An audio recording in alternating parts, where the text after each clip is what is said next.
Dumbledore gave Harry Potter the plan, but the mentor who taught him how to survive was not Dumbledore, Sirius, or even Snape.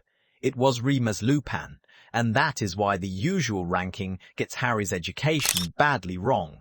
Harry has a long list of teachers. Some taught him spells, some taught him courage, some gave him information that changed the entire war. But helping Harry is not the same as being important to Harry. A mentor can be powerful, loving, or brilliant, and still fail at the exact moment guidance matters most.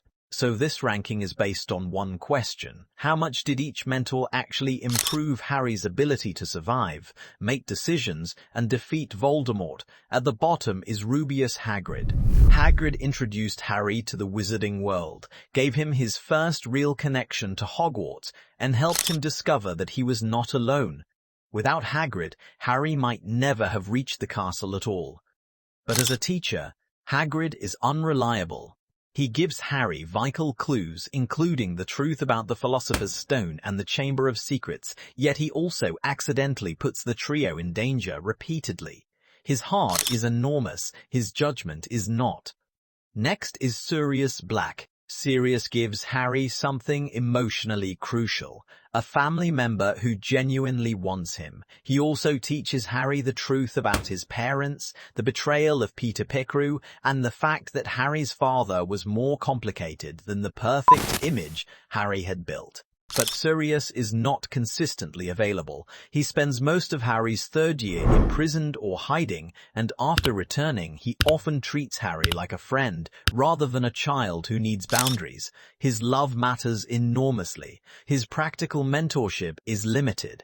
Then comes Alastor Moody. Although much of what Harry experiences as Moody's teaching in his fourth year is actually being delivered by Barty Crouch Jr. in disguise.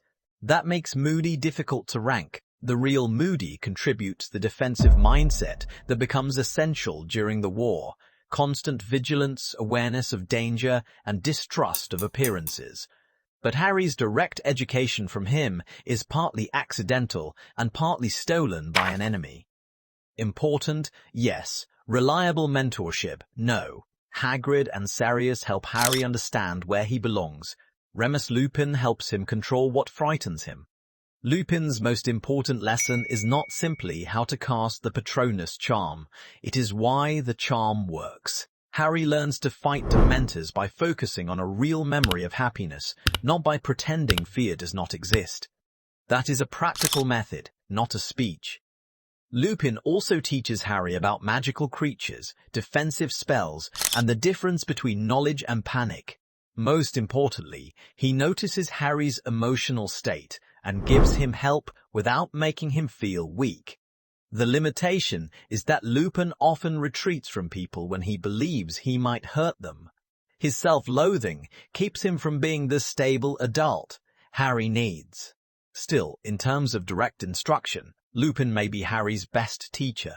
Now for the reversal. Snape may have taught Harry more useful magic than almost anyone, but he was a terrible mentor. Snape teaches Harry occlumency, non-verbal spellwork, potion making, and the danger of underestimating an opponent. His old textbook also gives Harry advanced shortcuts in 6th year, including the invention of the Sectum Sempra curse, but Snape's teaching is poisoned by resentment. He humiliates Harry, grades him through personal hatred, and withholds emotional support. The knowledge is valuable.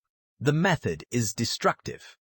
Snape's role becomes more complicated after his death, when Harry learns that Snape protected him for years because of his love for Lily. That makes Snape a crucial protector, not a good mentor. Protection kept Harry alive. It did not teach him how to live. At number 2 is Dumbledore. He understands the larger conflict better than anyone and gives Harry several essential pieces of preparation. He teaches Harry about Voldemort's history, helps him understand the importance of love, and identifies the Horcruxes, the objects containing fragments of Voldemort's soul. Without Dumbledore's investigation and strategy, Harry would have no realistic path to victory. But Dumbledore's greatest weakness is secrecy. He knows Harry may have to die, yet delays telling him the full truth. He allows Harry to enter dangerous situations while revealing only part of the plan. Dumbledore protects Harry from information, then expects him to make adult decisions under impossible pressure. He prepares Harry for the mission, but not always for the emotional cost.